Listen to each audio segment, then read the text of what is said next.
Hey everybody, this is Pat Mesiti and welcome to a very special broadcast today on all our social media platforms and YouTube called Let the Mothers Speak. Now you might be saying, why let the mothers speak?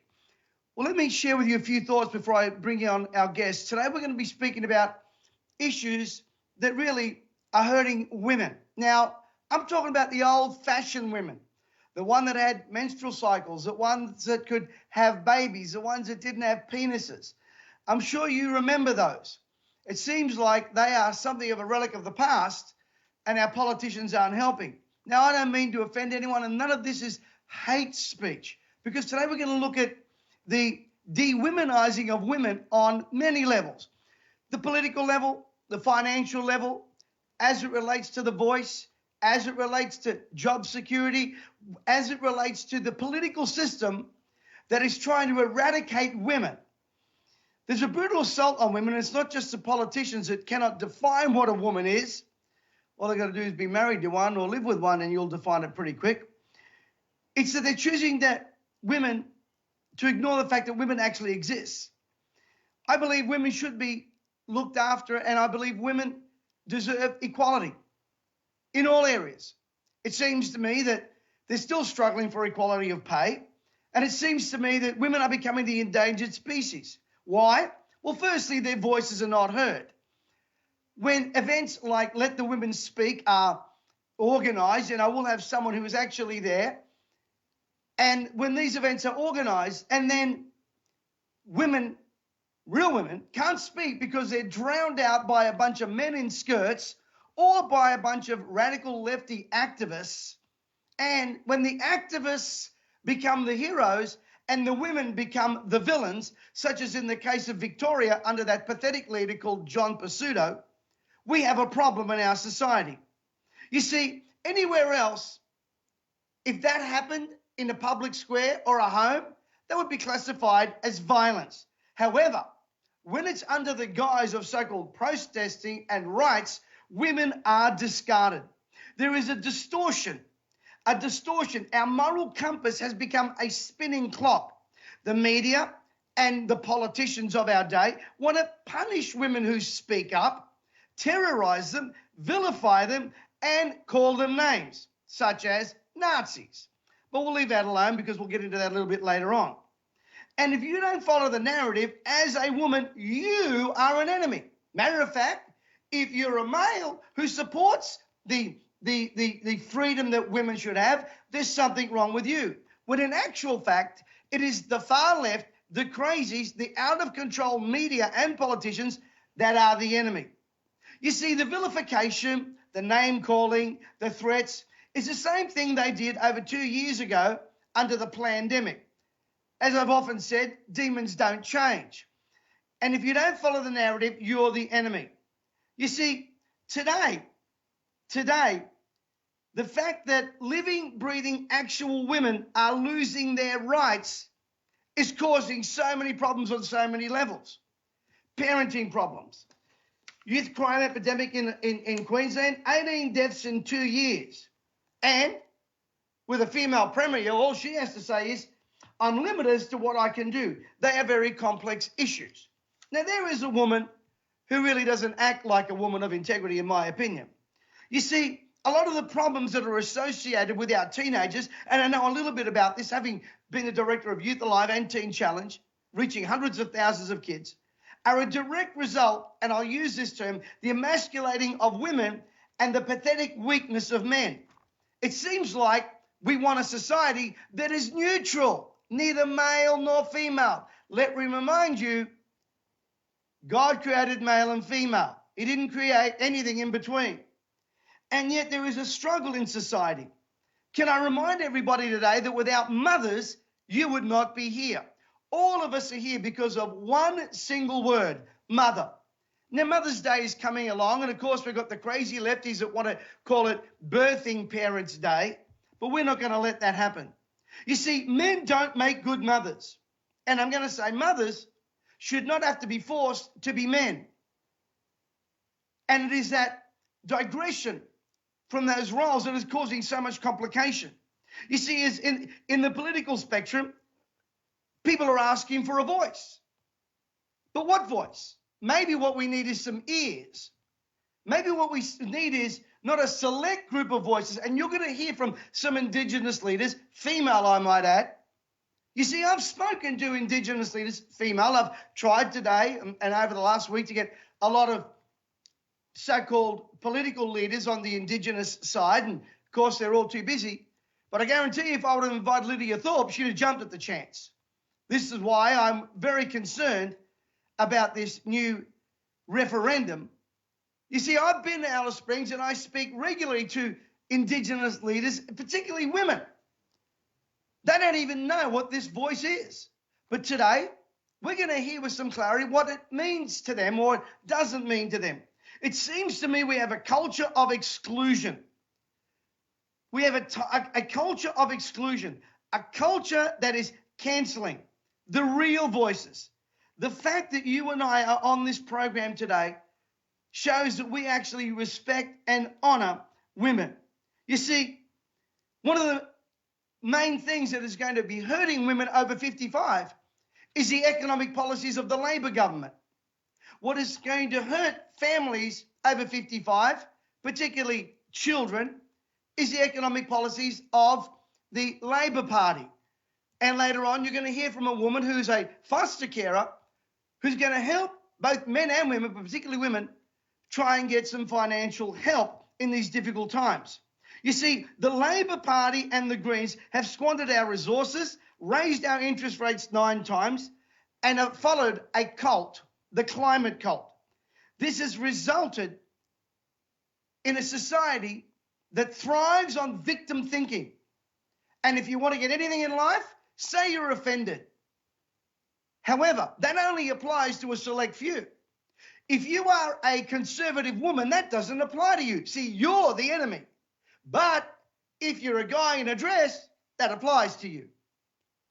And our moral compass has gone so far to the left, I don't know if we can ever get back.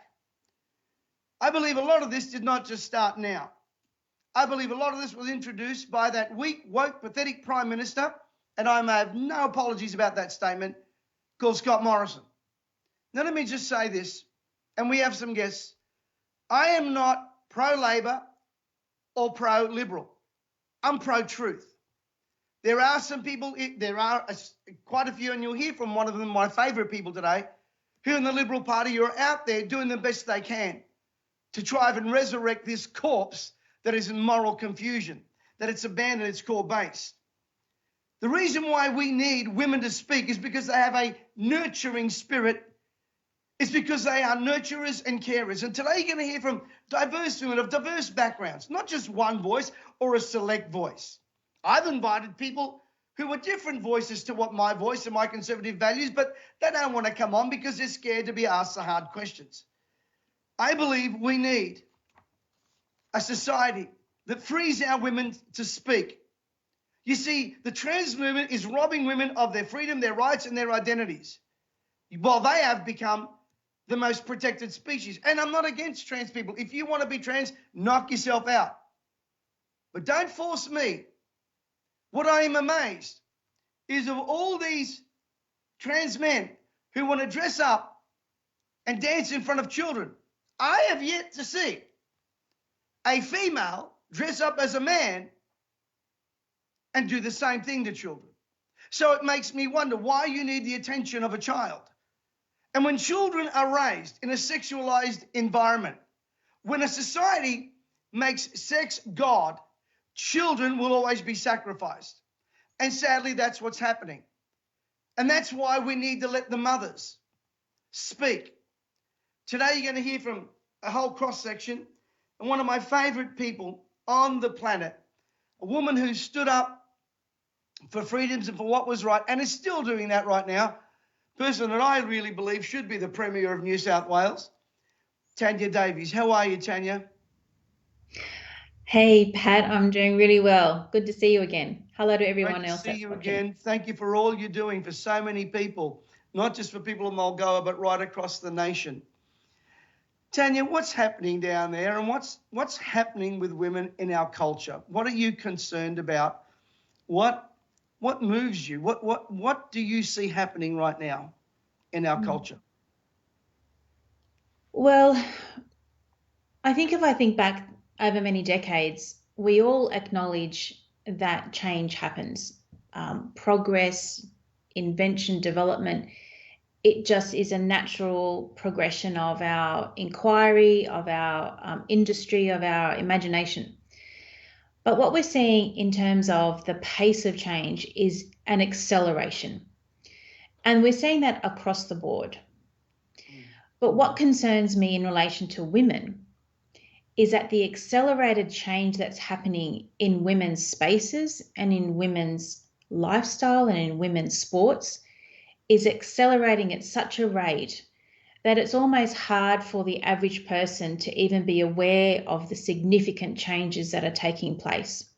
I'll just throw out a couple of examples. Just a few years ago, New Zealand weightlifter Laurel Hubbard, transgender woman, man accepted to lift weights in the Olympics, Summer Olympics of 2020, a male allowed to compete in the female weightlifting category.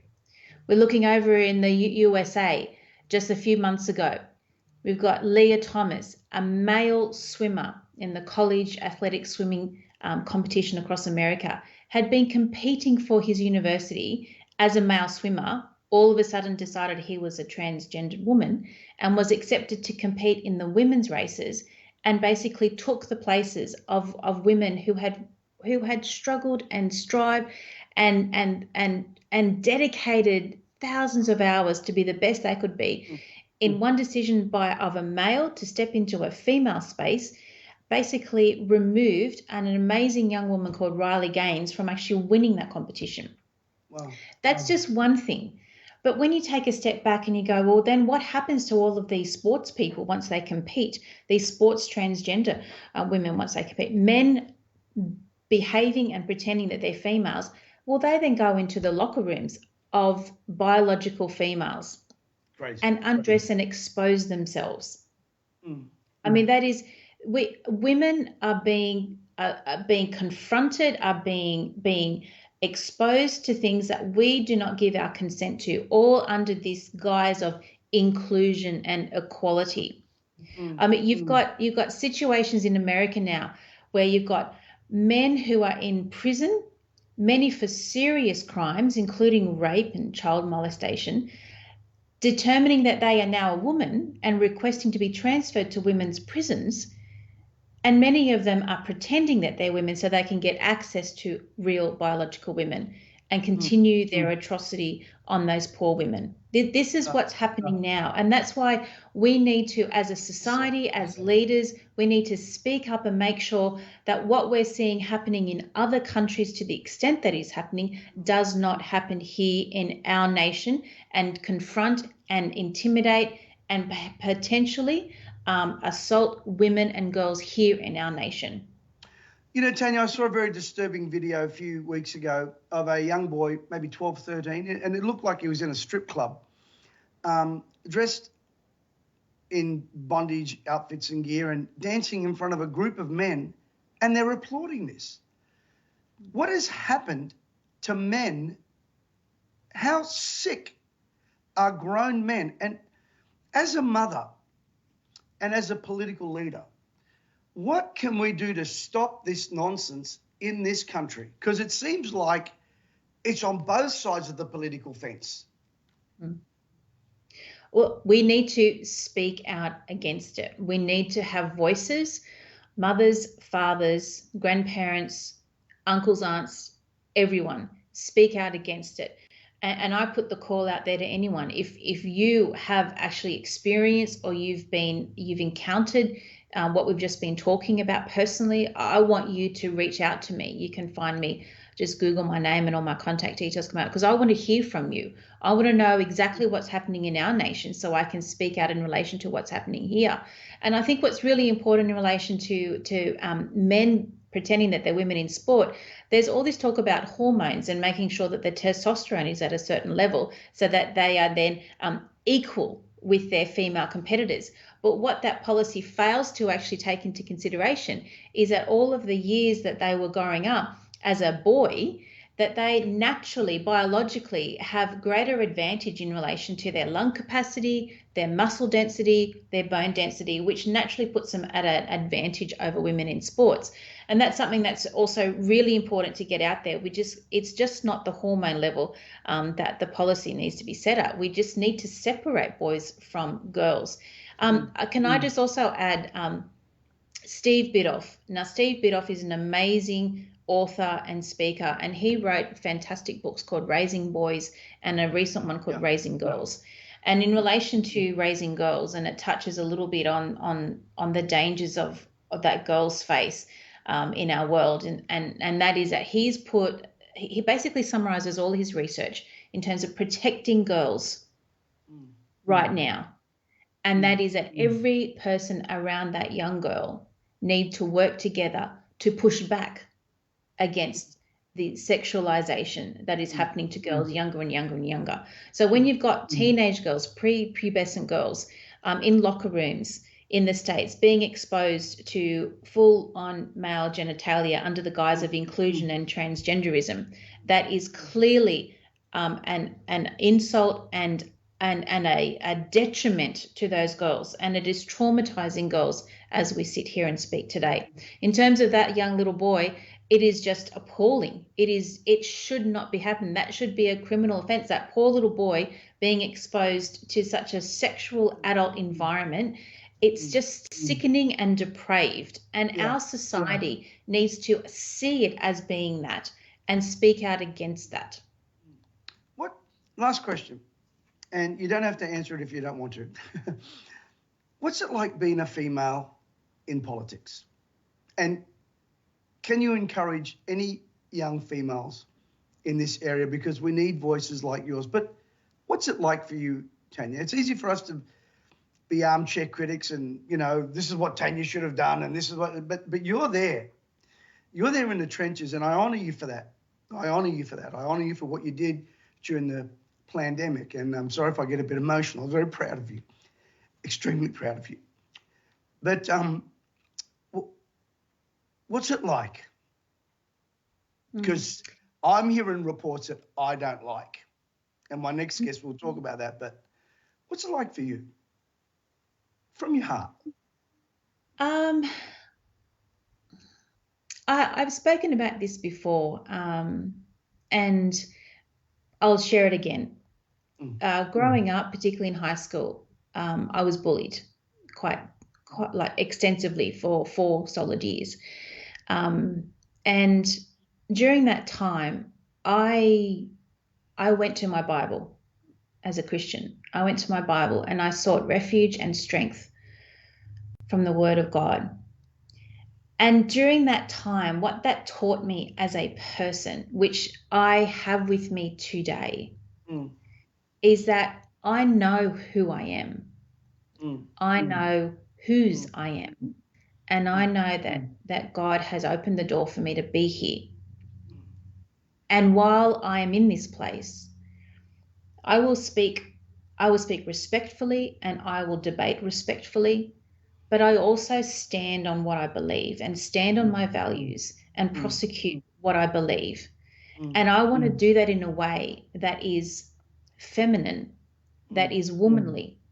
Because one thing I hate about so much of the women in politics is that they almost try to behave as men to get their point across, or feel that they are a leader, or that they can be, a strong woman in politics. Well, I've just won my 4th election here in Western Sydney. I got an increased, thank you.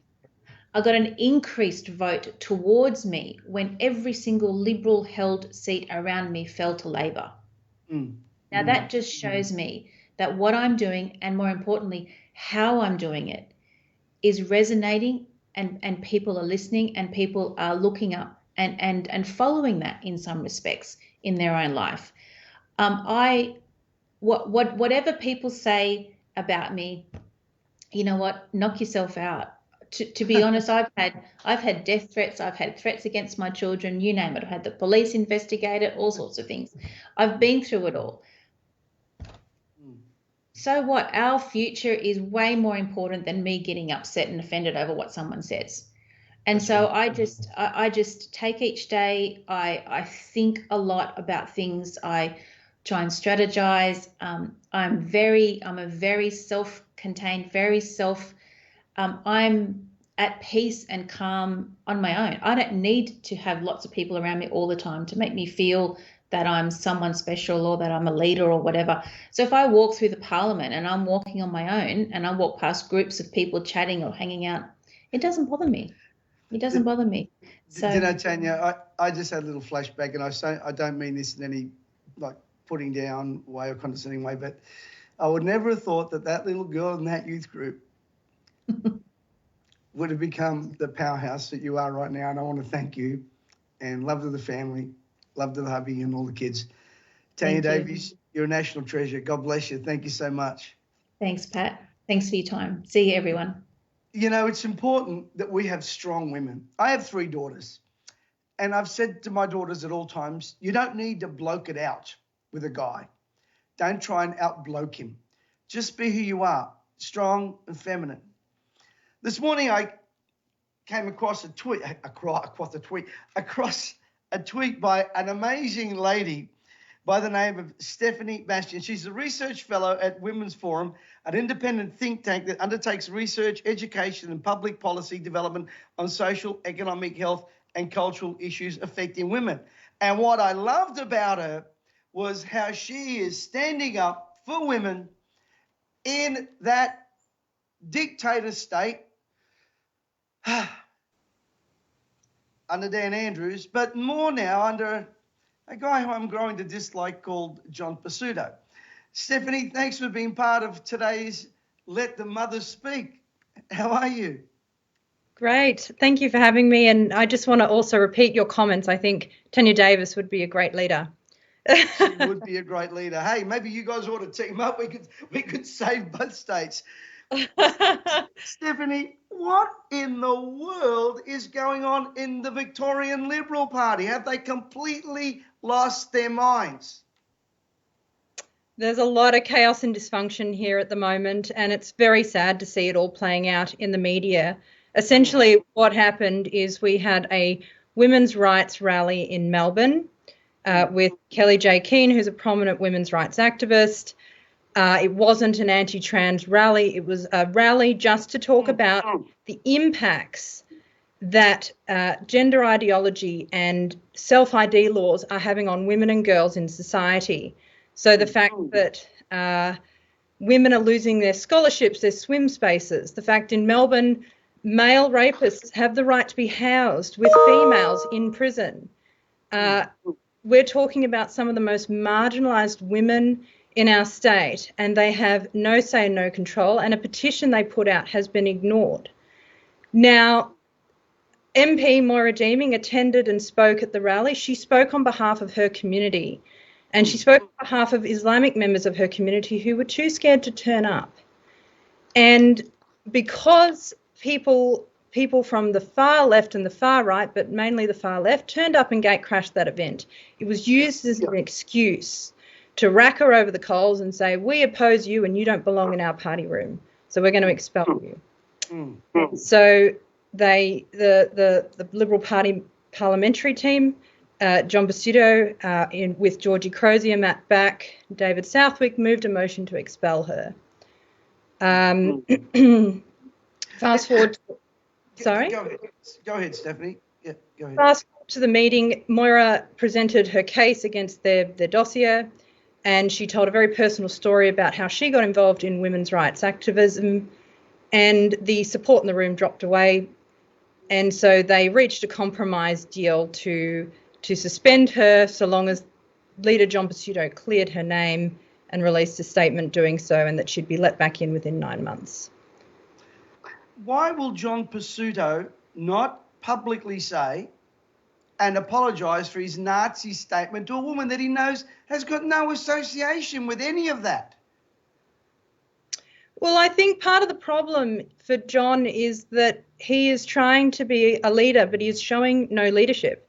It is very clear that he made a mistake from the get-go, A, in relation to Moira, B, in relation to the women that were co-organising the events. He misrepresented them time and time again.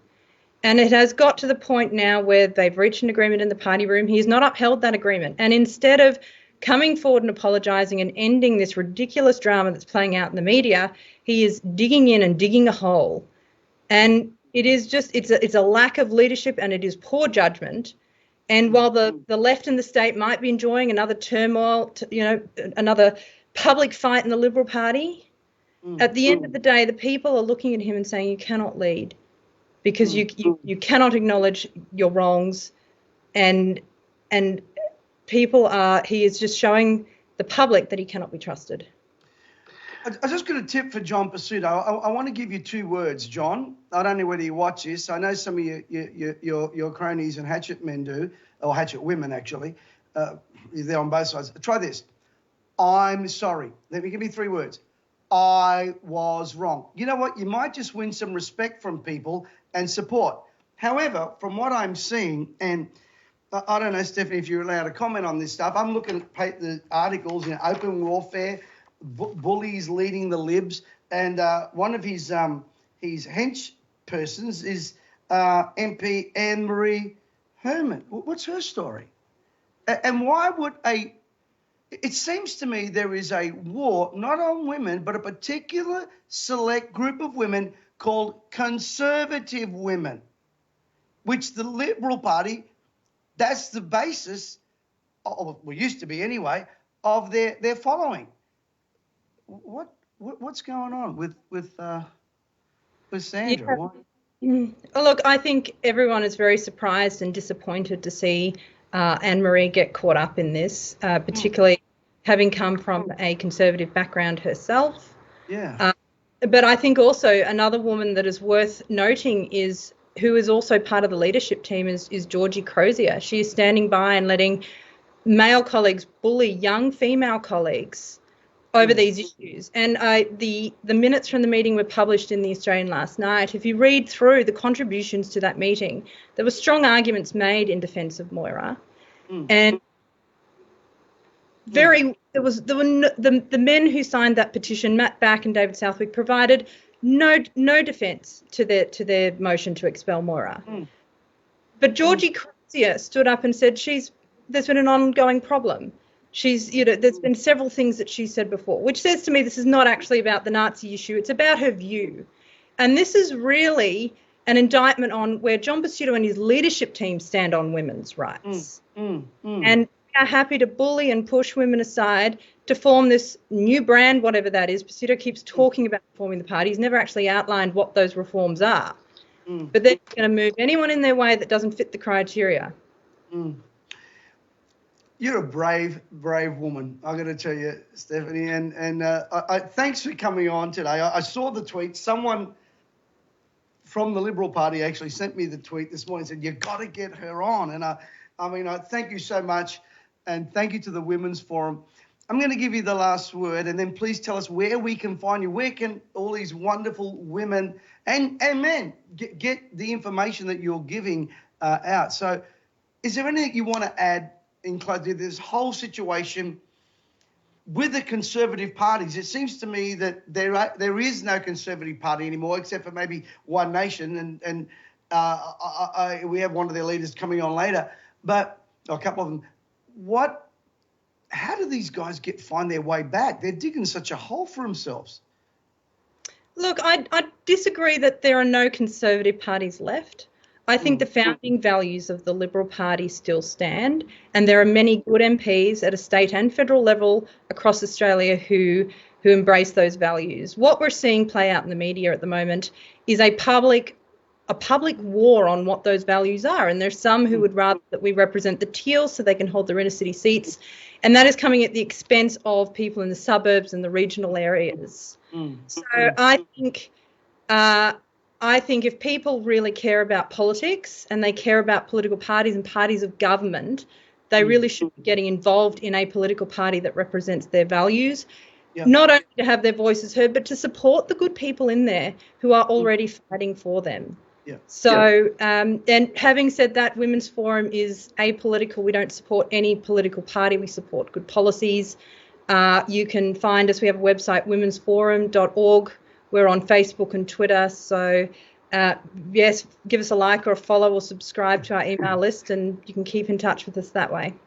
Well, Stephanie, I can assure you after today, our community is going to love you, and I'd love to bring you back on just to feature you and what you're doing with Women's Forum. Thanks so much for being part of Let the Mothers Speak today. I appreciate your time. Absolute pleasure. Thank you. You're welcome. My next guest is a lady, and I say lady because she is a lady and a lawyer. But before I bring her on, I want to show you a couple of video clips, and I want to comment and then introduce my next guest. Can we run these videos?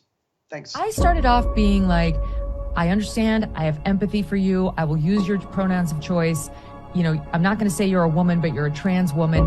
And now I am realizing that all of those things are gateway drugs to the co-opting of female sports and the word female and the word woman and breastfeeding and childbearing and menstruation, all the things that are under solidly the list of what is a woman. You don't know the first thing about being a woman. You have no idea what the average woman has been through the course of her life, the challenges we have, the beauty of being a woman, the softness of being a woman, and you never will. And I'm done engaging in this fiction, Paul. I'm done. I have empathy, I have compassion, but I am not willing to abandon truth in the name of sparing feelings. And that's why I love Megyn Kelly, folks. I want to play you another video clip, and you just had a good look at Megyn, and obviously Megan's a woman, but let's have a look at the next one.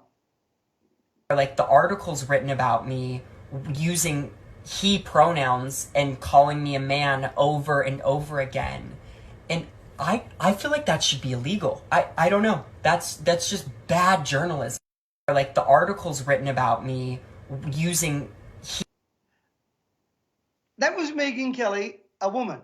That is Dylan Mulvaney, a guy dressed as a woman, identifies as a woman, who in one foul swoop managed to drop the stocks of Bud Light by billions of dollars. Now, I want to reiterate, I don't care what you want to be. I am no one's moral judge or trying to be anyone's conscience here.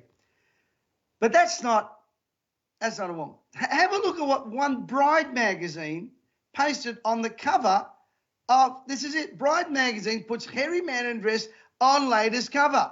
Now, I don't know about you, but I don't want that walking down the aisle.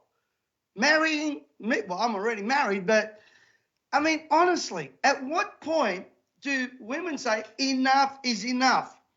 And with that in mind, someone that the Liberal Party should have backed but didn't, a lady that I really enjoy listening to, Katherine Deves. Welcome to Let the Mothers Speak, Katherine. Thanks for being part of the program today. I think we've got Katherine here, but we've just frozen.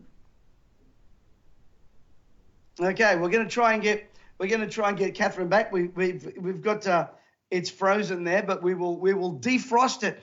The issue is, see, it's almost like mental health has become a public right. And again, we are to love all people, but it doesn't mean that I have to agree with everybody and everything they say. When a guy like Dylan Mulvaney gets up and says, I think it should be illegal. Well, we could use the same rhetoric in regards to what he is doing. We could say, hey, maybe that should be illegal. And honestly, I don't think we have any kind of case for that, nor am I espousing that. Just want to make it clear. So, folks, let me just say to you, there is a trend here where there is the de-womanizing of women, and it's not good. Kids today have got enough challenges trying to work out issues that you and I probably never had to deal with, the divorce rate and everything else. And there is gender dysphoria out there. And rather than trying to help, it seems to me that we are supporting activism at the expense of our children. And that will lead to devastation. Mark my words. I've worked with teenagers for many, many years, and the last thing they need is having to emasculate or cut off their breasts as young teenage girls when they haven't figured out anything yet. And one of the people out there, I think we've got her back on now, is I believe she's a great spokesperson and lady, Katherine Deves. How are you, Katherine? Hi, Pat. Thanks so much for having me on. Apologies for the slight technical difficulties. I'm sort of in the city working today, so yeah, on the move a little bit. Katherine, thanks so much for your time. I know you're a busy lady, a lawyer and mum, and doing a great job. What happened to you when you started to speak out down there in New South Wales, and what can we do as a community in regards to all of this?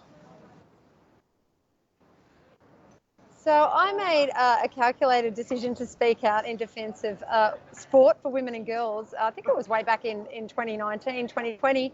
And I knew that I would receive pushback for that. I could potentially deny myself particular job opportunities. And then obviously I ran in the federal election, and we saw what happened there when you see women who stand up against the prevailing narrative and want to fight for women's biological rights, want to fight for the safeguarding of children. So what I would say to all the listeners out there, I know a lot of people are in positions where they cannot speak freely, they cannot speak at work, they cannot speak in their private lives, but to get behind the women and indeed the men who stand with us as well, get behind them, support them if they're running campaigns, raise donations for particular things, supporting them anonymously on social media, write them letters of support, because sometimes it's really hard going and you just might get that one email from someone that says how important it is that you are fighting the battle that they can't fight, and it empowers you to keep going. What do you see as the dangers with this whole movement, which I think is anti-women? What are the dangers to our kids? You're a mum, a businesswoman, lawyer. What do you see as the dangers of our culture pushing this radical, crazy, dysphoric agenda on our kids? Well, they're coming for women.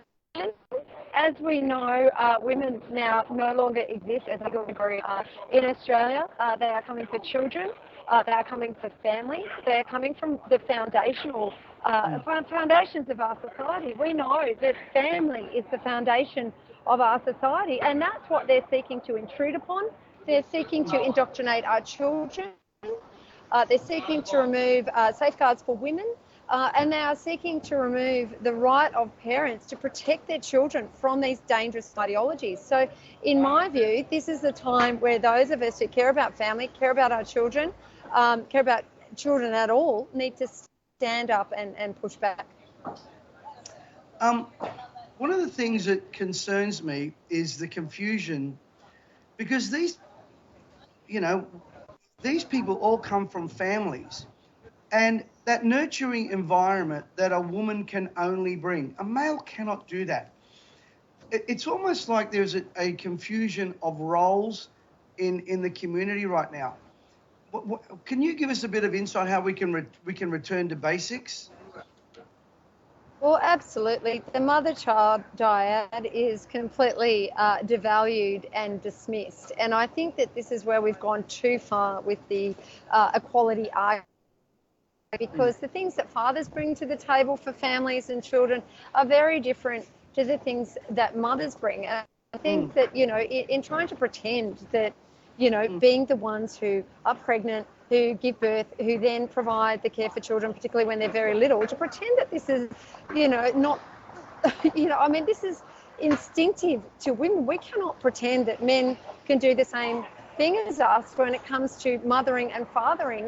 They are very different things, and I think that we need to go back and start acknowledging that there are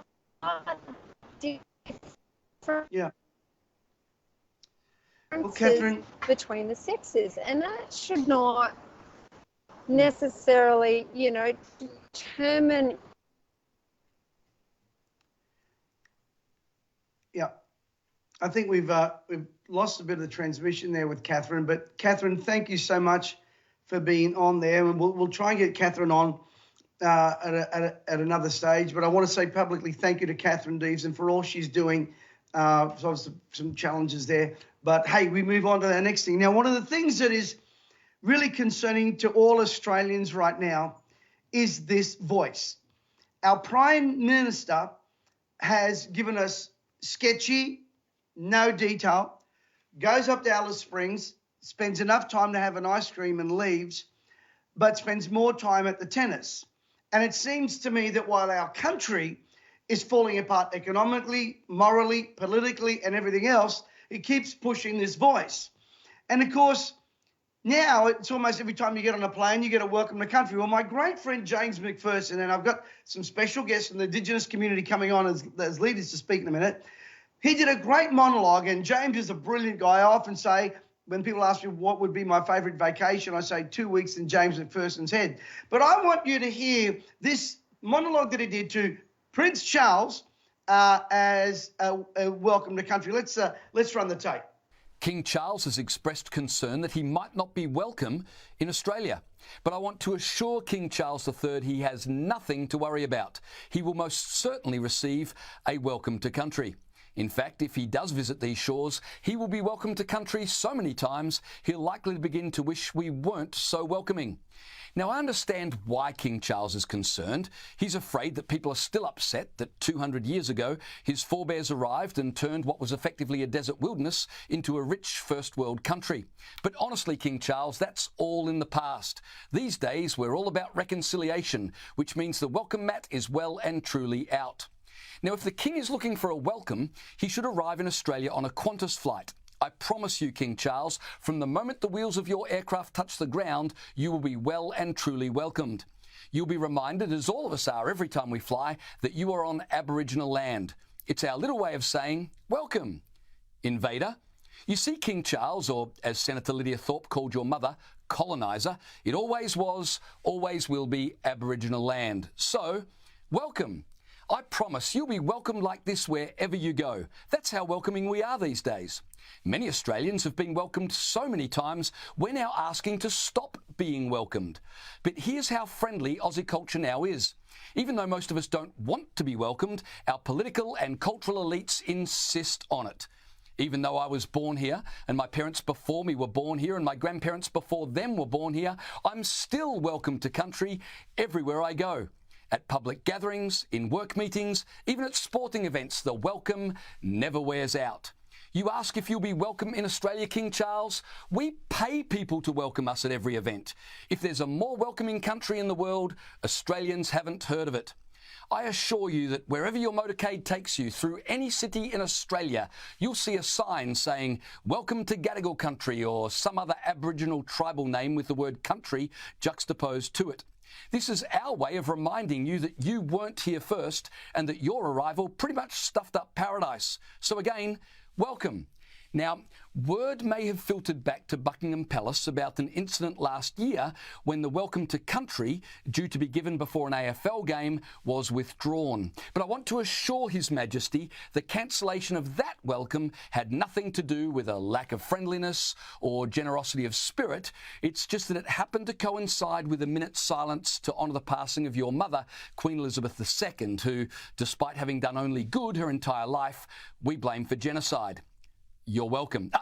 You're welcome, as long as you get here soon. I say that because Aboriginal activist and advisor to the Prime Minister, Marsha Langton, has warned that if Australians vote no at a referendum for an Indigenous voice to Parliament, none of us will ever receive a welcome to country ever again. Which, ironically, if she makes good on her threat, just might make Australia even more welcoming. So come on down, King Charles. You always were and always will be most welcome in the Commonwealth of Australia.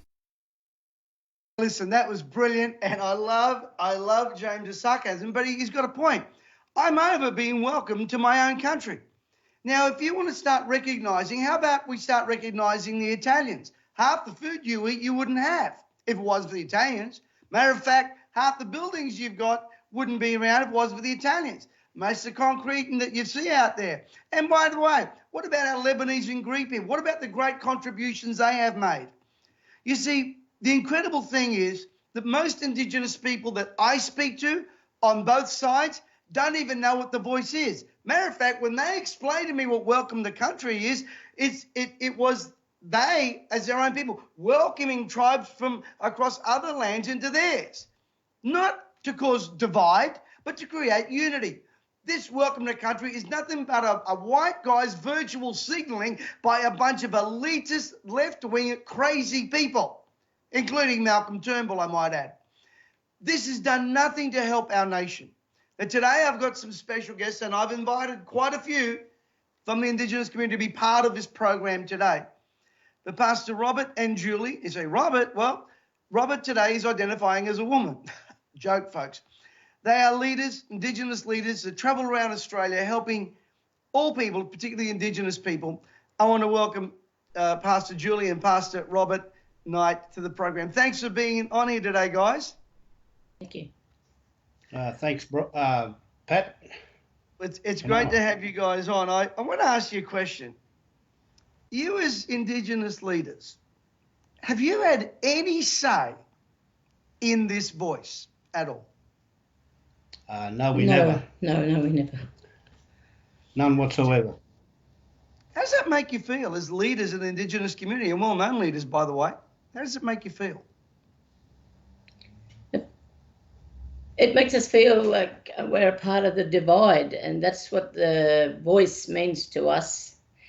United we stand, divided we fall, and we don't need to have it in a constitution. That we can work together, we can be one, because we see the voice as the biggest land grab there is. Oh. And so we're saying to all the listeners out there, non-Indigenous leaders and non-Indigenous people and any Australians, that we say no. No to the voice, because it's tokenism, and tokenism will divide our country. It'll split our nation down the middle. And we want to be united as one from our hearts, not from a constitution that we can change our mind every time we look at it. But we just want to say that our opinion to this is that the voice will not fix Australia. It'll take away the human rights of the Indigenous people.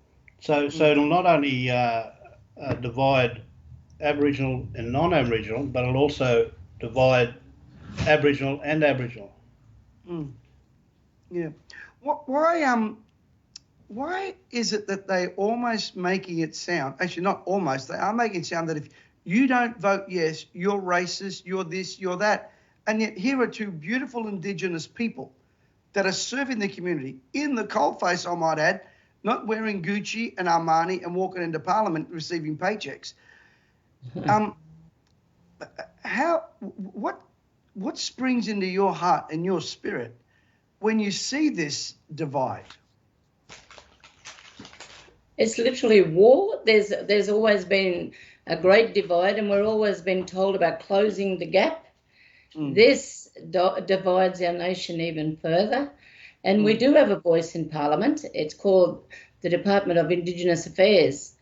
And it's been very fair. If you put in a need for community money to benefit all people in the community, all Indigenous people, it's weighed up, and if you succeed, you succeed.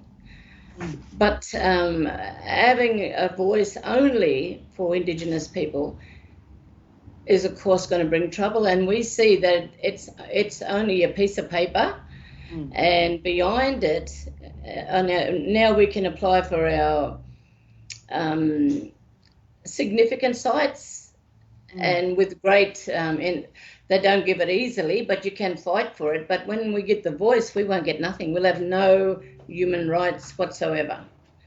And I believe we can do this without a constitution change. And the reason why they're giving it to the referendum, because we make up possibly 5% of the Australian population, but they need 75% to change the constitution. Has no benefits for the Aboriginal people except the leaders who are now selling us out on a daily basis.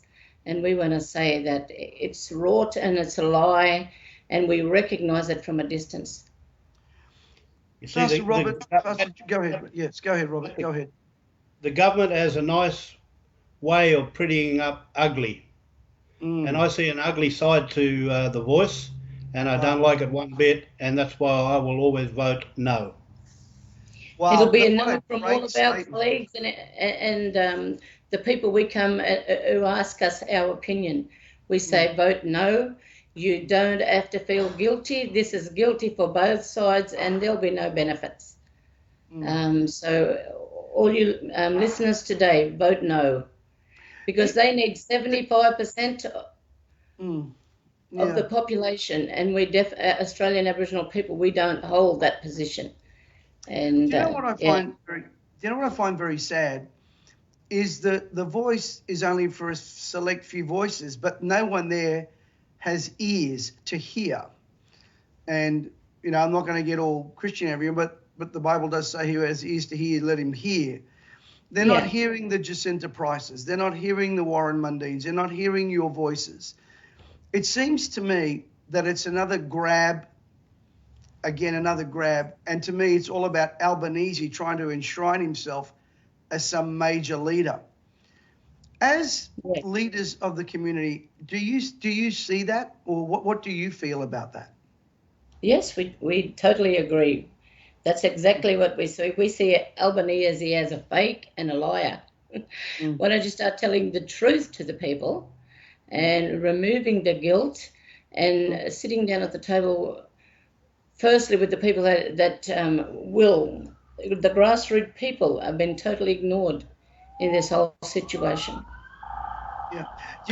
It's amazing. I went up to Alice Springs and we spent a few days there and invited by Indigenous leaders, female I might add.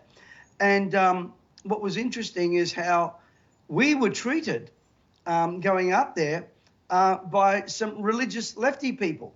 We were told we couldn't speak on a church lawn, yet on the Saturday they had the gay Mardi Gras. And again, I'm not anti-gay. I'm not anti any of that stuff. If people have a free will before God.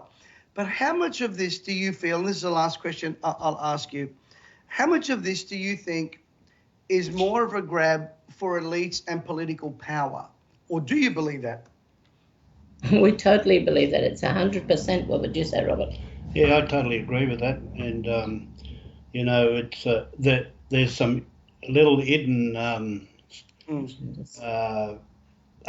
lying underneath that are not, the government hasn't really been open to us. They haven't been really telling us the truth. So, to me, anything that the government puts up, it's just like waving little carrots in front of us and all that kind of stuff, and we don't like it. Come and talk with us. That never gets down to the grassroots level. Last night we were talking, Pastor Robert and Pastor Shirley, and I said, what I found out is how deeply spiritual the Indigenous people and intuitive the Indigenous people of this nation are. And when voices like yours say, beware, say no, we need to listen to your voice, because you're not in this for the politics or the money or the grab. So I want to thank you today for being part of this today, and God bless you in all you do. And we'll have you on again and see. Let's get out there and do some work among the Indigenous people. I'll take you up on that offer, and let's. God bless you. Thank you so much for being part of today. God bless. One of the problems also facing our nation, and particularly for women, is the problem we're having with youth crime, the problems we're having with teenagers. And of course, a lot of these youths are being brought up in single homes, which is difficult. And basically, the disrespect shown to women is manifesting itself in many, many ways. But when political parties today push and want to support shooting galleries. Now, I warned this before the last election, that the Greens and the Labor were pushing hard for shooting galleries for heroin.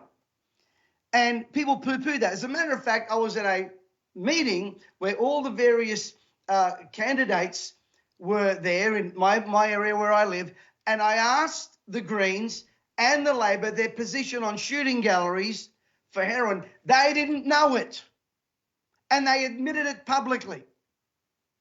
Now, the Greens in Victoria, and I'm going to have a Victorian MP on in a second, are hell-bent on pushing addictions down our kids' throat. Adam Bant said in a tweet a little while ago to Years 12 students, congratulations on what you've done, whether you want to become a lawyer, whether you want to become a doctor, or whether you just want to spend a couple of years smoking dope. Well done. And Australia, you voted for this moron. He has no moral compass at all. Anne Albanese bows and worships at the shrine of Adam Bant. Now, I played a video before of James McPherson, but I want every parent to watch this. This is happening in Victoria. Matter of fact, it's not only in Victoria. The former Premier Bob Carr and I had some words many, many years ago when he opened up the first shooting gallery, and they continue to do so. I've asked James if we could have permission to use this. I need you to listen. Every parent needs to be listening to this monologue by James. Let's run the tape. The Victorian Greens want children to be able to inject themselves with drugs at a government injecting facility, which raises the question, what drugs are the Victorian Greens on? The Victorian Parliament will debate this week whether to make the North Richmond supervised injecting facility permanent. The facility opened in 2018 and has been used by well over 500,000 people, with around 6,000 overdoses being managed on site. Controversially, the site is located next to a primary school, and local residents are furious. Someone with half a brain would think that this is not appropriate next to a primary school. But sadly, people with half a brain are difficult to find in Victoria and completely absent from the Greens.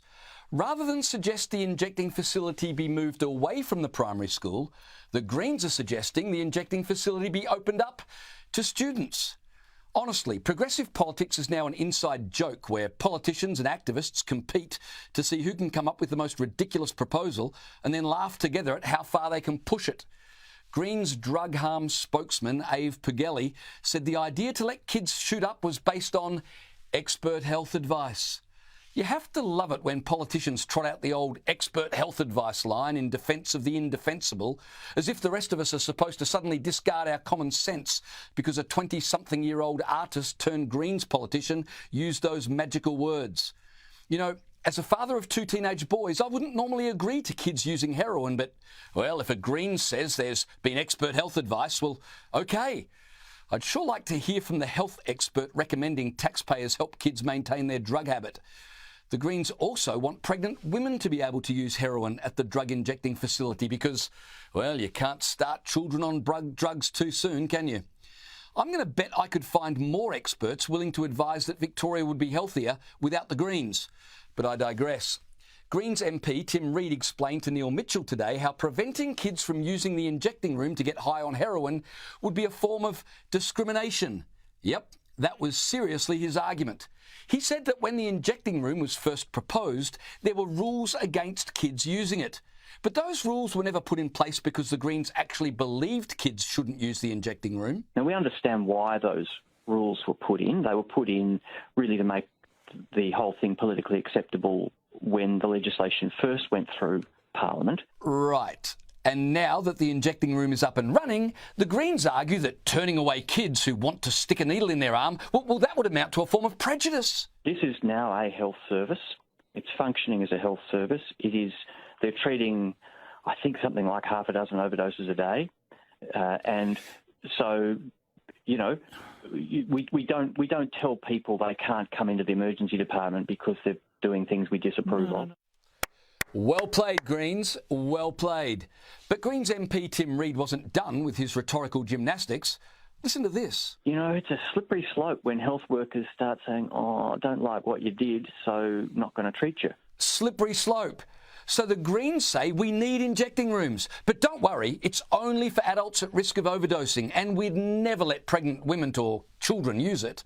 And then, when it's up and running, they say, well, if kids want to use it, you can't turn them away. We'd never deny kids medical care. You'll be advocating, I'm not saying comfortable with, but you'll be advocating a child of any age, provided they could inject themselves using heroin there. Yes, but bear in mind, I think let's use the language accurately, that what we're advocating for is that they are not turned away. Yep, kids of any age should be allowed to shoot up. But the thing we need to be careful about is using the language accurately. The Greens have a history of tacitly approving drug use among minors. A couple of years ago, Greens leader Adam Bant tweeted, "To everyone who's just wrapped up Year 12 today, it doesn't matter what your ATAR is or what your next plans are, whether you want to be a lawyer, artist, miner, or just smoke weed for a year or two. I'm proud of you. This has been a bloody tough year. Props for making it." Of course, the degenerate policies of the Victorian Greens would never encourage drug use among children, would they? Could I put a scenario to you, and this would be entirely possible, I'd assume. A couple of cynical 16-year-olds say, I wouldn't mind trying that stuff. Let's go down there and do it. We'll be safe. Well, if they're going to do it, I'd rather they did it in the centre. I'd rather, if they can't be good, I'd rather they were careful. And I'm not going to advocate for them going to buy the stuff, but if they're going to do it, I'd rather they did it with a nurse nearby so that they get home that night. Well, it's good to know that the Greens aren't advocating for children to go out and buy heroin yet. Now, before I introduce my next guest, if you're not going to be good, be careful. You had 6,000 overdoses. I've worked with teenagers, spent most of my life reaching teenagers, over 1 million in this country's high schools, built the largest youth organisation and was a director of Teen Challenge, resurrected it from basic bankruptcy in New South Wales. So I know something about this. I want you to listen to me and listen to me very clearly. Drugs don't make you cool. Drugs don't make you popular. Drugs make you dead. Let me spell it for you. D-E-D. And any political party who wants to sacrifice our children at the altar of witchcraft, pharmacare, same thing we saw 2 years ago, they ought to be kicked out. But the lefties and the teals want your kids, they want them addicted because it makes them addicted to the system and addicted to the handouts. It's about control. And Adam Bant and his fascist party ought to hang themselves in shame. And I've got no problem calling them fascists because that's what they are. If you don't agree with them, we'll vilify you, we'll run you out of town, we'll mock you, we'll make fun of you, we'll take you to court, we'll try and silence you like they're trying to do to my friend Pauline Hanson. And Albanese worships at the shrine of their opinion. God help us in this country. Well, one mother and great leader is the Honourable Rikkie-Lee Tyrrell MLC. Rikkie-Lee Tyrrell is One Nation's first ever representative of the Parliament of Australia, elected in 2022 to the Legislative Council, a working mum with 2 aged children. Both her and her husband were farmers, 5th generation dairy producers. Rikkie-Lee, thanks for being on today. I get fired up about this stuff. Thank you for having me. Yeah, I can understand why. It's really easy to get fired up over something like this. Well, you're in Victoria. When you listen to that nonsense, as a mum, what do you feel like? I mean, I feel like slapping them upside the head and knocking some, but we can't talk like that on these platforms. But what do you feel as a mother and as society that's happening to our kids? Look, I'm disgusted. They saying if kids think, oh yeah, I want to go shoot up some heroin for the first time, they're making it so easy for them to access it with these rooms. This day and age, our teenagers are so lazy. So they'd have, if they wanted to start heroin, they'd have to go out and they'd have to find somebody. They'd have to get off their butts and actually put in some effort if they really wanted to do it without these injecting rooms. If these injecting rooms aren't available, they can just walk in and say, hey, let's try this. It's appalling. Rikkie-Lee, tell everyone your story because they may not be aware of your story where you had to sell up your farm. Everyone looks at you now, you're out there, you're a great leader, but tell us a little bit about what you had to go through as a mum and a wife and that brought you to this place where you are now. So we moved to the area here, it's north of Shepparton, in 2017.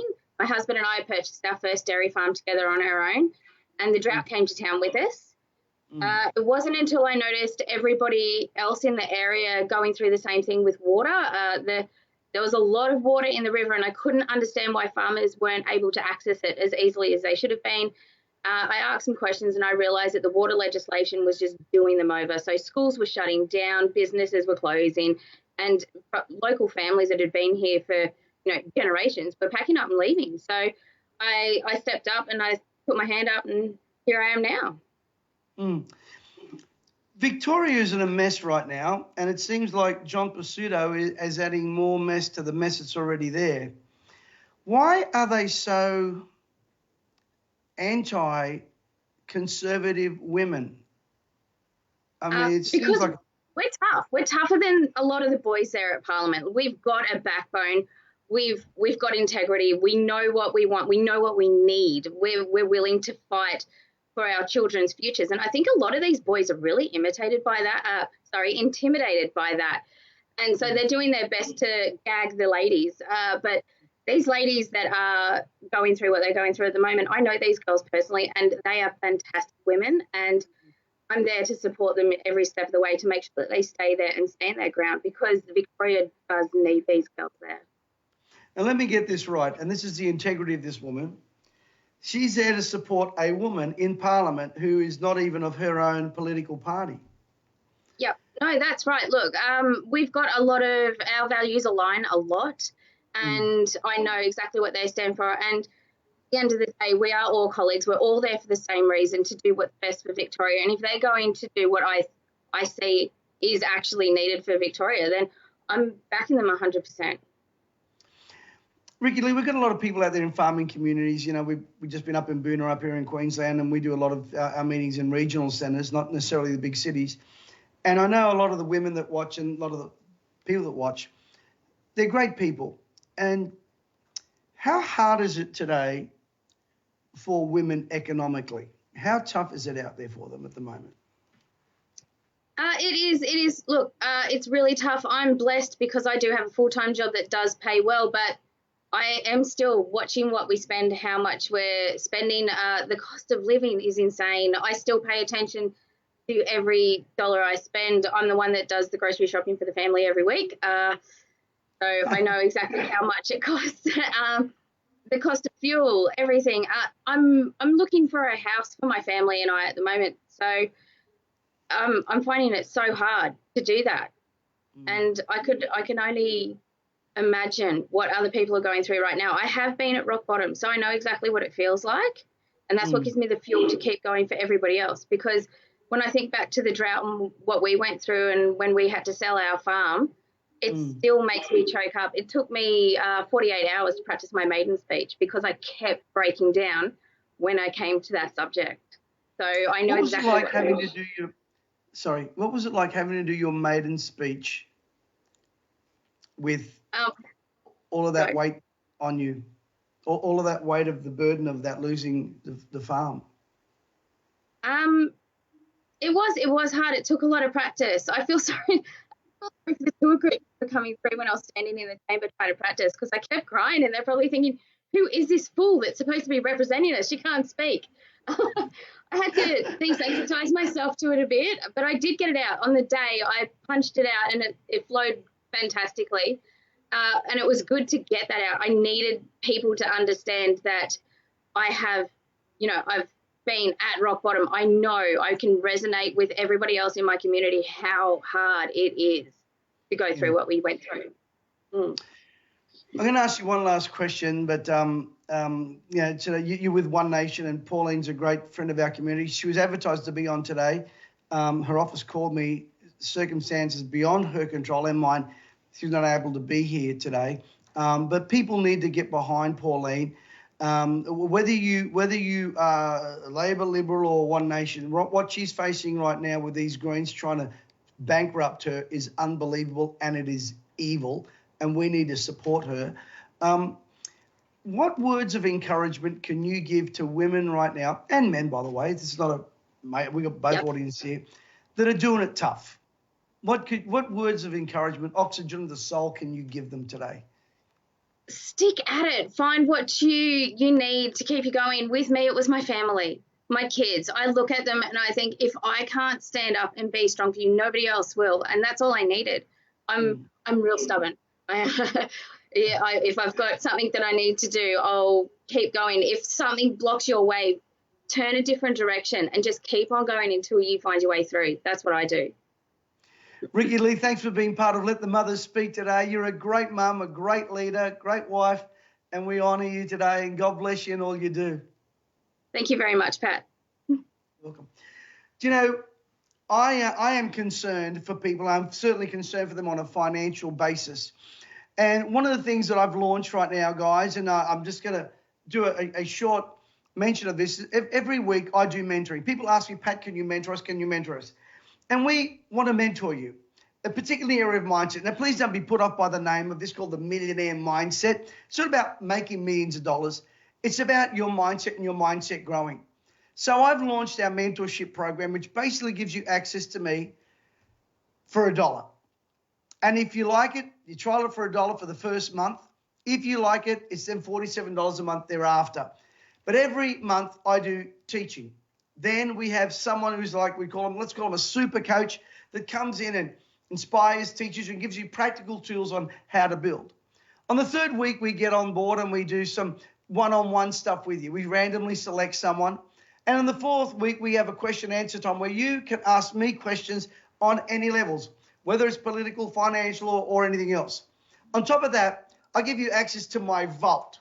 Over the last 44 years, I've developed a vault of material and information which you can access, and we've created a home study along with a video to our pathways to prosperity. And this is not about trying to sell you something, but it's about trying to help you. Our minds are being attacked and bombarded, and we need to put a fence around our minds. The battleground for humanity is in their mindset. So I'm going to ask my team to put up on the screen the link there for those of you who'd like to join our Millionaire Mindset Club. It's $1, $1, and then $47 afterwards after that. We've got so many people joining this at a phenomenal rate. And on top of that, you get access to my Pathways to Prosperity home study. Excuse me for that. My Pathways to Prosperity home study, our vault of material, expert coaches and trainers. Some of the people that you see here, you will get up close and personal with. Now, it's not a big group. We don't want it to be big.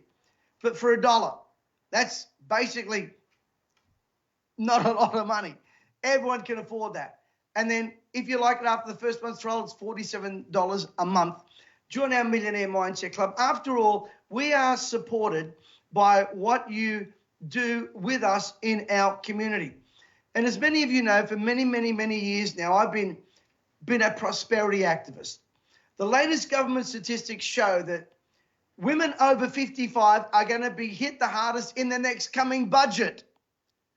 They're coming for you. They're coming for your super. They're coming for your kid. There is nothing out there that they're not going to come and try and assault and take off you. So you've got to build reserves. My next guest, I've asked her to come and share, is not only a businesswoman, and she's zooming in from Europe, I might say. My great friend Karina Essa, I've seen her build empires. Now listen to me very carefully. I've asked her to come today as a mother because she's been a foster carer to many, many, many children, her and her wonderful husband, Steve Essa. And Karina's a bit of a shy person, and I've asked her to do a presentation for you on how you can really crawl your way out of this mess and beat inflation. And I've asked Karina to come. Now, remember, this is a nurturing lady. She doesn't want to come on camera. She's going to do a presentation behind slides. I've got a giveaway after this. Listen very carefully. I've got a big giveaway to gift everybody, my latest book. And also you're going to hear from Alexandra Marshall. So without further ado, a freedom fighter, a great mum, a great human being and a humanitarian, my great friend, Karina Essa. And let me just say this. What I've asked her to share is something that, from my own personal experience, I will tell you works. She's just going to do a short dissertation for you. Karina, thanks for being part of Let the Mothers Speak today. Thank you so much for having me, Pat. And wow, what amazing topics you covered today. We're in big trouble. Huh? All hell is about to break loose. Well, Karina, I'm going to hand you the mic. Over to you, and share with us how women can really absolutely crush it in this economy. Thank you so much and welcome everyone. So what I'll be talking to you for the next few minutes before the next speaker is something that could explode in value 1,000 times, and it's a Web 3.0 asset.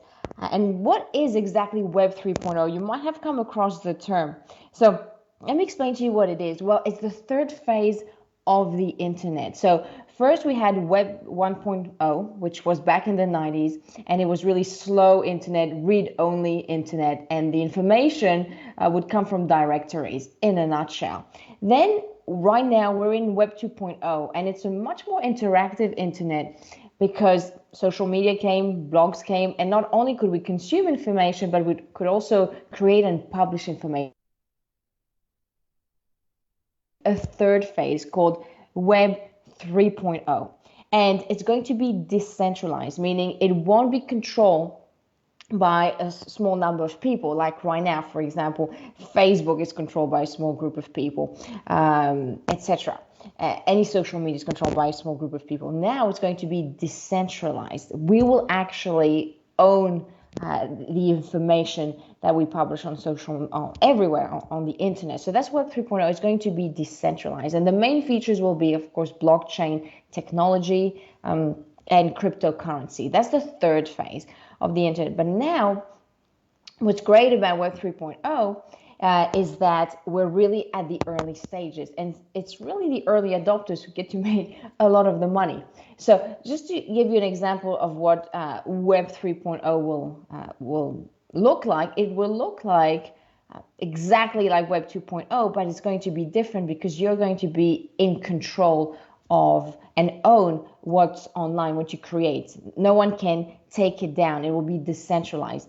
So even the hosting, everything will be decentralized. Your money as well. You will own your money. You know, people cannot shut down your account like they're doing, especially in Melbourne. They did that. So it just looks exactly like the internet. However, the internet will be 3D. You'll be in the metaverse, so it's going to be 3D. And other than that, you'll be able to do anything that you're still doing now. So, for example, PayPal is a centralized website, but this one, Lynch, is a decentralized website, and it looks just like any website. So we're going from centralized to decentralized, and that's Web 3.0. And the defining features of Web 3.0, as I said, is going to be the metaverse, going to be cryptocurrency and blockchain technology. Now, the exciting opportunity, why am I saying this, is that Web 3.0 website domains will replace Web 1.0 website domain. So a website domain is basically the URL. So chances are you all have a website URL. So now the .com domains are going to be pretty much obsolete because we're going to have decentralized websites and decentralized hosting. And you cannot have a decentralized website and decentralized hosting with a .com standard domain.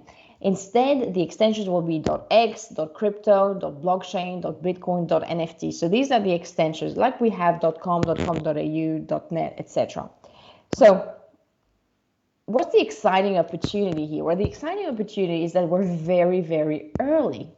And these blockchain domains, these Web 3.0 domains, haven't exploded in value. So you see the red dot here, we are here. So once there's mass adoption, these domain names just explode in value. So Web 3.0 domain names could be your second chance at buying high demand domain names very cheaply before they are sold for millions. So back in the 90s, don't know if you remember, but back in the 90s, there was this gold rush to buy website domains. So people were securing 1-word and 2-word domains and really popular domains very cheaply. But because people thought that the internet was a fad, or a lot of people basically had to realize that the internet was going to be the future, some people jumped on early, bought domains, and now they're multimillionaires because they own 1-word domain names like money.com, for example, or insurance.com, and now they're multimillionaires because they bought them back in the 90s. So For example, carinsurance.com was bought for a few dollars back in the 90s. Now it's worth $49 million. Insurance.com, $35 million. Private jet, $30 million. So these people, just from buying one website domain really early, before, of course, there was mass adoption for the internet, they became multimillionaires. So now it's our second chance. It's our second chance to buy really early Web 3.0 domain names. There's another gold rush now. It's like turning back the clock to prices from the 1990s when it comes to domain names. So you could own these domain names very cheaply, but there will be Web 3.0 domains. So for example, these are just examples of domain names, super popular domain names that are available right now for just a few dollars. Lifecoaching.blockchain is available right now for $10. Now, life coaching could become, could be worth $1 million, $3 million, $10 million. Discountprices.nft, another really popular domain name, only $20. So you can see we've really turned back the clock to the 1990s. Of course, they're being snapped up fast now because the more people talk about them, the more people buy them. So these are the ones, write them down, carb free. I mean, anything that's keto related, diet related, travel related, real estate related, money related, all these domains linked to billion-dollar industries are going to be snapped up fast. And then once you own them, you can resell them, hold on to them, and when there's mass adoption, then you just resell them for millions of dollars, like these people have who bought these .com domains. So, for example, someone bought the domain name sex.crypto, right?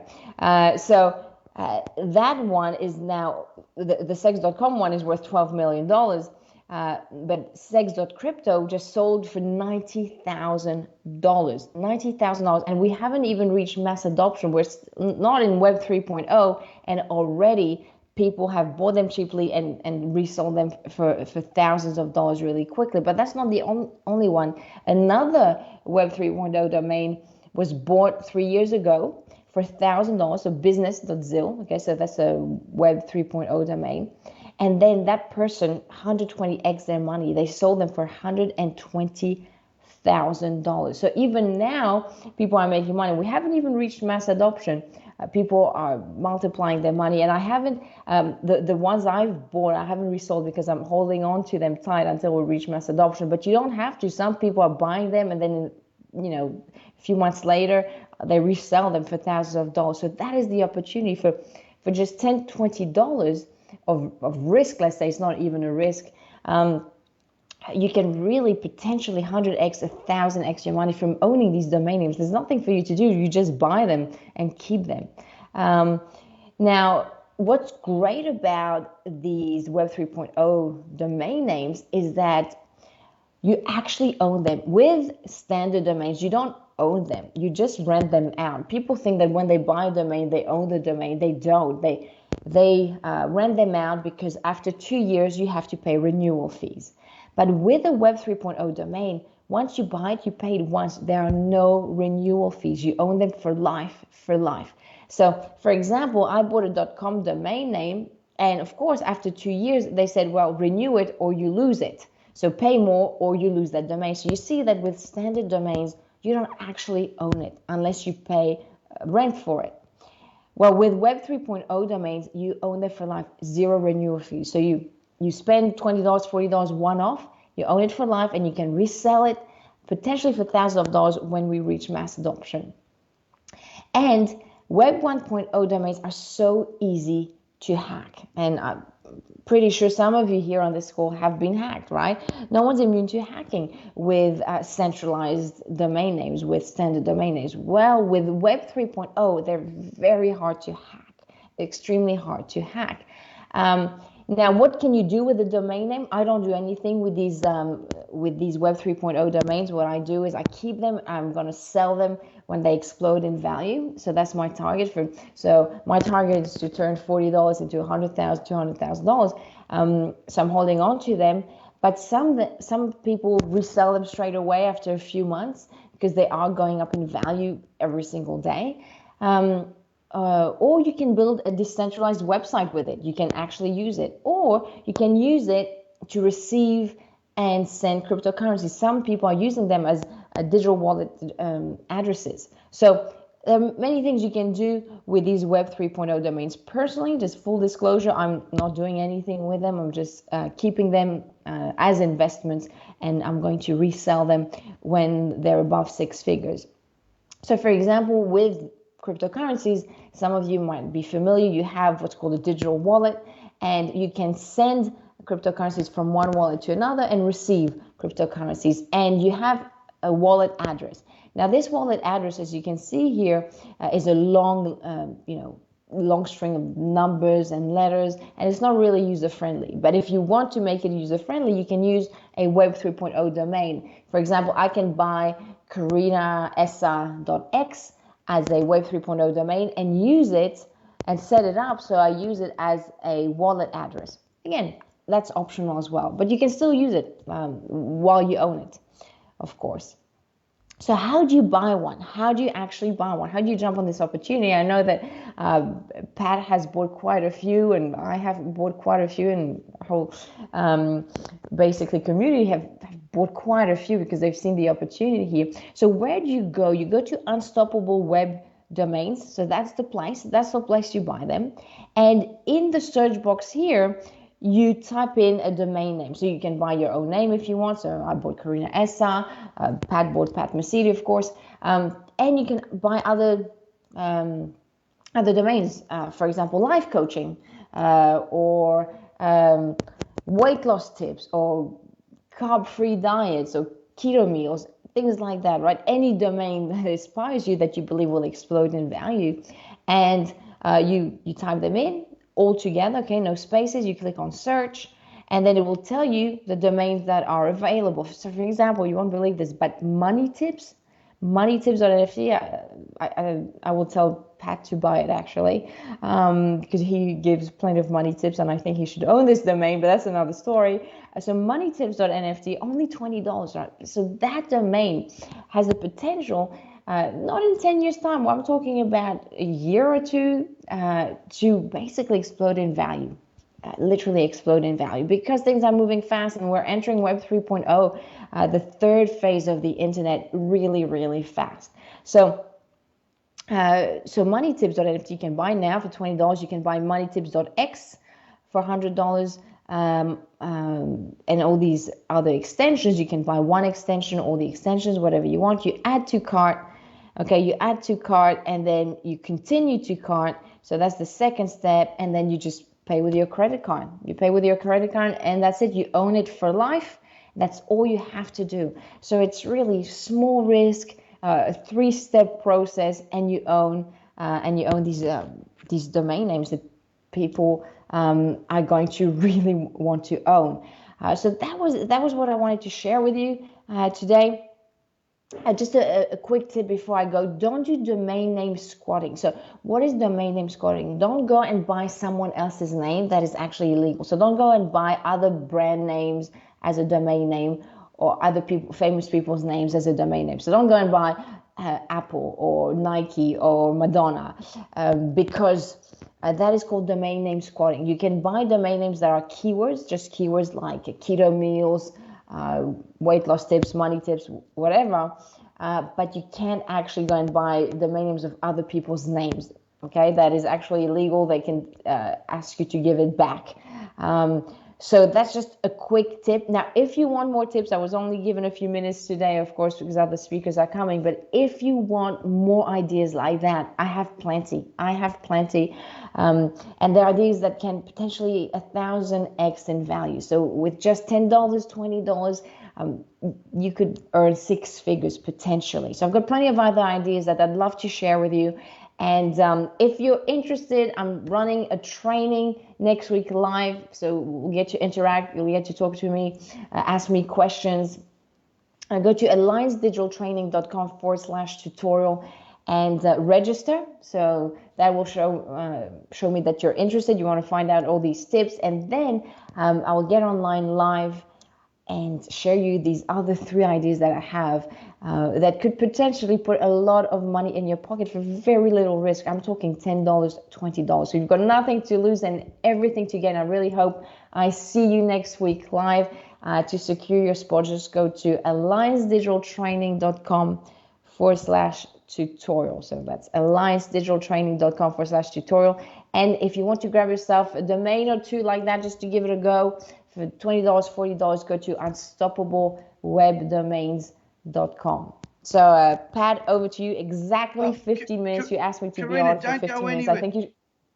Don't go anywhere. Don't go anywhere, because one of the things, guys, that I tell people, and ladies, let me tell you, a man is not a financial plan. And I want to ask Karina some questions before she goes, because she's over there in Europe, but God knows what time she had to get up there to do this session. But I want my team to put that up on the screen again, please, that link. Now, Karina, I really believe that everything you need in life you can learn. Now, you're going to be hosting a special event there, and how easy is it for people to learn? I mean, you've been an educator for many, many years. Yes. Well, it's one thing to learn. You have to implement. So I think that people are overwhelmed with information now. They're focused, they're distracted, they stop and start. And the one thing you've always taught people is that, do one thing until successful. And that's what I really urge people to do. It's one thing to just learn, and it's another thing to just implement and move on to something else once you've implemented one thing, or else you get overwhelmed. You're just spinning your wheels and wasting your time. Karina, I actually believe I might have made a mistake with, if that link doesn't work, it could be alliancedigitaltraining.com/training. My bad. It could be that, I believe. So just tell people, try alliancedigitaltraining.com/training as well if that link doesn't work. All right. Well, if you I'm sure you can get on Facebook and post it in there later on if all my team can do that. But Karina, you've built at least 6 multi-million-dollar businesses, as well as being a foster carer. Yes. People often say, I don't have time. Is this the kind of thing that requires copious amounts of time to make an extra, amount of a couple $1,000s a month, or is something that they can do part-time? Well, no, if it took a lot of time, I wouldn't be able to do it, because I do, it gets busy, as you know, my life gets very busy, juggling many things. So no, if it would take a lot of time, I wouldn't be able to do it personally. Awesome. Well, guys, Karina, thank you so much. I've got Elon Musk and Alexandra Marshall on next, but go immediately, click on that link and avail yourself of this opportunity to spend some time with Karina. As I said, she's a real freedom fighter. Matter of fact, a lot of stuff you see that's written, there's a little special mouse that helps me write my stuff. And we'll just leave that alone. People say, Pat, you write some great emails. I go, oh, yes, I do. Karina, thank you for all you're doing and all you're doing for a whole bunch of kids. And thank you for doing what you're doing for our community as well. Make sure you register for that, guys. It's going to be fantastic. Love to see you, Karina. Thank you. Thanks so much for having me. One of the people that has really confronted this woke culture, and well, he's not a she, and he doesn't identify one, but I saw this video, and before I bring on Alexandra Marshall and do a bit of a giveaway, I want to give away my book to everybody today. I want to play this video where Tucker Carlson is interviewing Elon Musk about, well, the video will speak for itself. Let's run the tape, guys. So how do you run the company with only 20% of the staff? It turns out you don't need that many people to run Twitter. But 80%? That's a lot. Yes. If you're not trying to run some sort of glorified activist organization and you're not care that much about censorship, then you can really let go of a lot of people, it turns out.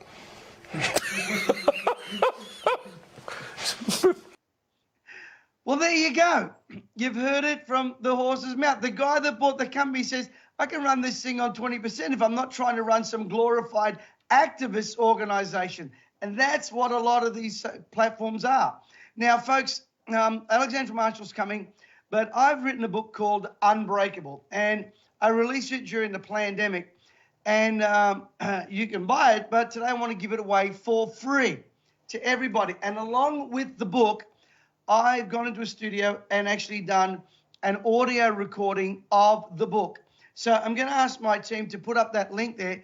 This is free, okay? I'm not asking you to pay for it. It is free, okay? If you go to prayandpushback.com/push, I'm going to get my team to put that in the chat as well.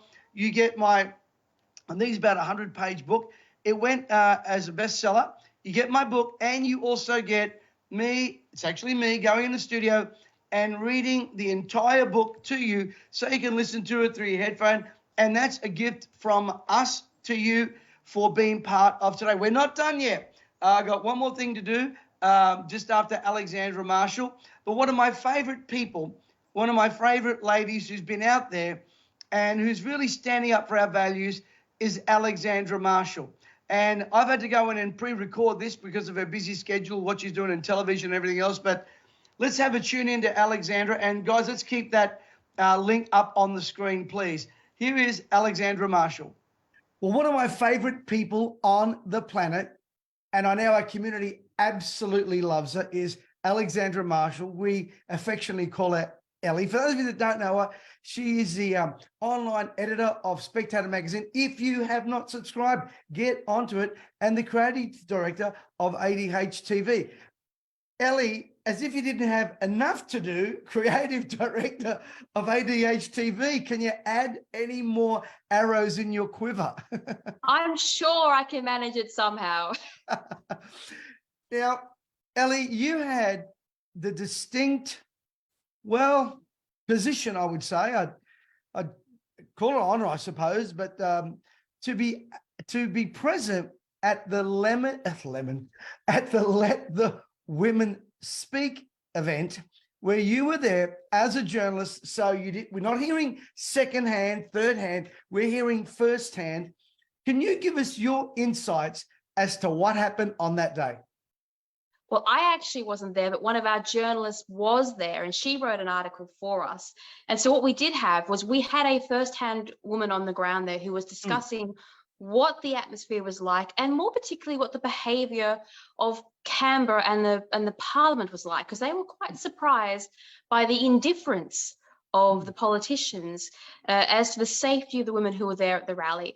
And they didn't afford them the normal courtesies that they should have, which is what surprised them the most. But basically, you know, society's always been divided by gender. So we've always had gendered spaces for men and women, particularly in things like bathing and, you know, when they go to the bathroom, they've always been separated, sports been separate. We've always had this separation. And then we had the feminist movement where some of the unfair disadvantages that were leveled at women were repaired, because obviously we wanted to live in a modern society where individuals had an opportunity to contribute as they wished. That was all fine. And then all of a sudden, after equality for a moment of history, we now have the situation where women are being told to shut up, to allow their rights to be eroded by a new class of privileged men. And yes, also men themselves are finding themselves victimized as well, because don't forget, this transgender debate goes both ways. But the crucial point is women can be more easily physically harmed by the introduction of men into these private spaces than the other way around, which is why the focus is particularly on women. Now, at this women's rally, suddenly we've gone from the feminist narrative of we want to listen to women, you know, empower women, and the press is all behind it, to no, the women literally aren't allowed to speak. So the Let Women Speak rally highlighted that the press and the media class do not believe in the ability of women to be allowed to speak up for their rights against privileged men. And that's what it was. It was an event that was designed to highlight this new truth that we live with. Why is there this craze out there right now, a violent one, I might add, to basically silence women?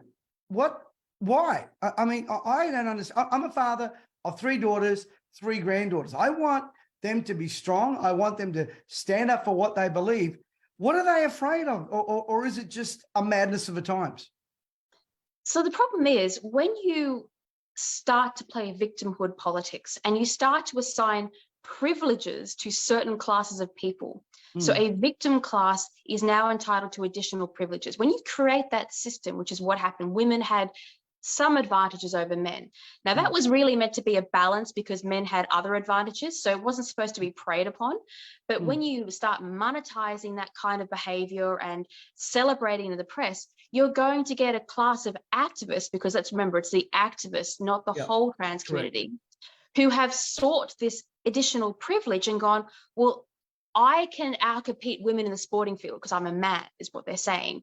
And so they use that privilege to gain very real financial and basically online fame for their careers in a world where they otherwise would not have been noticed. So they are weaponizing and preying upon a victimhood class for their own means. And the point of it letting women speak is women are saying, hang on, we can prove that what you are doing is wrong. It's morally wrong, and it's always been wrong. And so the whole idea of silencing women is to protect their culture of taking advantage of women's spaces. So they don't want women to complain, because if women complain, eventually the general population is going to put a stop to it. And that's what's happening now. We've seen in the States, they've started ruling against this. They are returning to normal. What's happening, there's even a bill in Florida that's just been put through where women's bathrooms and change rooms will now be protected. So it is, the tide is turning, and that's exactly why they wanted to shut women up. Do you know, I look at this from a whole bunch of angles. It's almost like they're weaponizing gender or dysphoria or mental health against women. I saw footage of the New Zealand Let the Women Speak. If that happened in a street or a home, the males doing that would have been arrested for domestic violence. Why is that not happening? Well, that's the whole point of privilege and victimhood politics, where you can have one crime and different punishments for the same crime because your punishment is predicated on your victimhood status. So you're almost less guilty of a crime if you belong to a subsequent victimhood group. And the most privileged group in the entirety of the community these days is a trans woman, in other words, a biological male. They're the most protected. So they can't really commit crimes in this sort of situation, because the people who are charged with dishing out justice are frightened of the backlash against themselves. And that's that's like it's the old witch burning mob idea of where it's all based upon how the mob feels rather than what is true and what is just. Now, we have to put this in perspective. It's not just gender that's been weaponized and trivialized. There's a whole range of medical conditions which are being impersonated on places like TikTok in exchange for clicks and fame. So there's a problem now where people are pretending to have multiple personality disorders en masse in order to gain attention. That's happening amongst our kids. And so this trans debate of, I always say activist trans, but it's not everybody, is part of the wider pattern of using some kind of victimhood class to gain popularity, most likely on social media, which is where this has really come to the fore. Yeah. I guess where I've got a really serious problem with this stuff, and again, I don't care what anyone wants to be. When you force me to be something I'm not, or where you come against what my values are, I have an issue with that. Where I really get concerned is Victoria. I really believe that the Liberal Party is Dan Andrews' best asset. The two leaders that they had, and Matthew Guy, who yesterday blamed everybody, blamed the ABC, blamed everyone, couldn't blame himself. And I've got insider information on that, which I put on my reality check. But I won't call him a leader, or Dan Andrews' best asset, that's what I'll call him. John Pesutto suspends a conservative Christian woman in Moira Deeming from the party room for attending and speaking. What is up with the Liberal Party? And why are they doing this? Are they all lost their marbles? Well, the point with the Liberal Party is we expect Labor and the Greens and the Teals to be rather off their rockers. We don't expect much from them. So no one's surprised when they treat the women's conference down there. We knew they'd behave poorly toward them. But the Conservative Party, be they Liberal or National, they are meant to be held to a higher moral standard. That's the whole reason that we have a Conservative Party. It's to uphold society's standards. And when Pesutto went down there, and he didn't just ignore the rally, he didn't just fail to recognise the importance of supporting women when they're being basically attacked by adult men, which is what was happening. He decided to weigh in on it, and he didn't just weigh in on it, he allowed a slur, a very damaging slur, to be issued against one of his own MPs. And instead of then, like when that happened, instead of going, that's wrong, that's too far, the press are out of line with this, he should have defended Moira Deeming, he decided to double down. He supported and failed to denounce what was being said about her. And worse, he then had her basically evicted from her position, which is punishing a woman for standing up for women's rights. And you say things like, does the Liberal Party have a problem with women? Well, he has a problem with women. He's got one. In this case, his leadership in the opposition, the Victorian opposition there, has a problem with women because they refused to stand behind them, and then they allowed them to be slandered. Now that, and then he punishes MP for it. It is absolutely disgraceful. He should not be the leader, and he owes everybody, not just Moira Deeming, an apology. Yeah. Now, I got to be very careful what we say here. Actually, I don't, but let me just go there from my articles in the Age and in the Herald Sun about bullies leading the Libs down there. And it seems to me that he is targeting purposefully, this is my opinion, conservative Christian women. If you are on the left, which he has got a whole bunch of lefties in there, women, that are part of his ganging up of people like Renee and Moira down there, it seems to me that it is targeted at a specific group of women. What's your thoughts on that, Alexandra?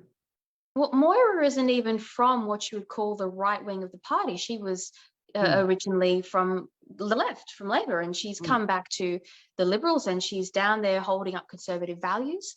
And basically, in today's progressive world, and it's not just the Liberal Party down in Victoria, it's politics in general. There is a crusade against anybody who holds values that contradict this new Marxist identity politics grift. Then you are going to be in trouble, and you are going to be isolated from the political realm, because they don't want any competition of ideas. Because the one thing that's escaping people's notice is that some of this identity politics stuff is not popular. Whenever they ask the polls, for instance, should men be allowed to compete against women in sport, they come back in excess of 95% no, of course not, every single time they ask. And yet if you ask Canberra and the Parliament in Canberra, you can bet it to be a 95% yes. So that shows there is a huge difference between public opinion on Marxist politics and Canberra's opinion.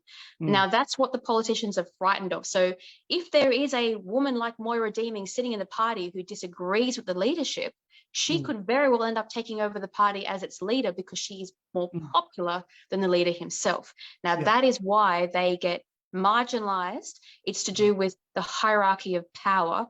And this is a particular issue in which Pesutto knows he cannot win. And he knows that he's done the wrong thing here, because public opinion has said he's done the wrong thing. And Andrews himself, the Premier, should also be punished. But of course, there is no variety of thought in the Labor Party. So he's not worried, because there's no one's going to come up and challenge his leadership, which is the only reason that Daniel Andrews doesn't care. Yeah, that's right. Well, Ellie, it's always great to talk to you. I always find you very refreshing, thought-provoking. Now, we've called this Let the Mothers Speak, and I got you on here because you've been a great nurturer. You're a great nurturer of people through the pandemic, and I want to thank you for your voice.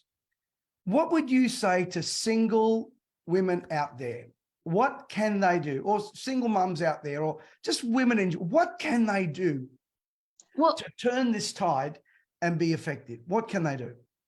Well, funnily enough, the message that was taught to us in school back before the woke era, which was that you should be true to yourself and you should compete against men on equal footing as far as intellectually speaking. You should have the career that you want. You should meet the man that you want, and have the life that you want for yourself and pursue that goal, and to uphold truth and good moral standards for yourself and for the community. That was what we were taught. Unfortunately, all of my friends are now Teals voters. They have forgot all of their dreams and ideals, and they've all got to marry doctors, and they no longer have any careers or dreams. And that's why they've all gone into activism. They've got literally nothing else to hold on to except activism. Well, I'd say instead of making yourself feel virtuous via a hashtag or changing the color of your Facebook photograph, find virtue in doing something useful for society. If that is raising a family and children, that is a major contribution to society. If that is going and having a career and making the world better for somebody else and the next generation, that's also a great contribution. But make a contribution of some kind for the betterment of society. And don't let anyone tell you, not to do that or to be quiet. And don't let those privileged class of these new men tell you to shut up, because women have just as much of a role to play as men in the next generation of this world. Absolutely. Alexandra Marshall, it's always great to talk to you. Now, before we go, where can we find you? Okay, you can find me in a couple of places now. So first, I'd say head over to ADH TV, and it's free. You can watch so many of your favorite conservative commentators there. We've just signed up the great Mark Stein, who's now on our program. And I have 2 shows with Spectator TV every week and my own show every Saturday. So come along, join the new family. We are the shows that you want to watch, and we say the things you want to hear that you can't hear elsewhere. And of course, go to spectator.com.au and subscribe. We've got 1 month free trial for the online, and we've got 10 issues for $10 if you want the print magazine and the online access. Alexandra Marshall, it's always a great joy to have you, and thanks for being on Let the Mothers Speak. God bless you and all you do.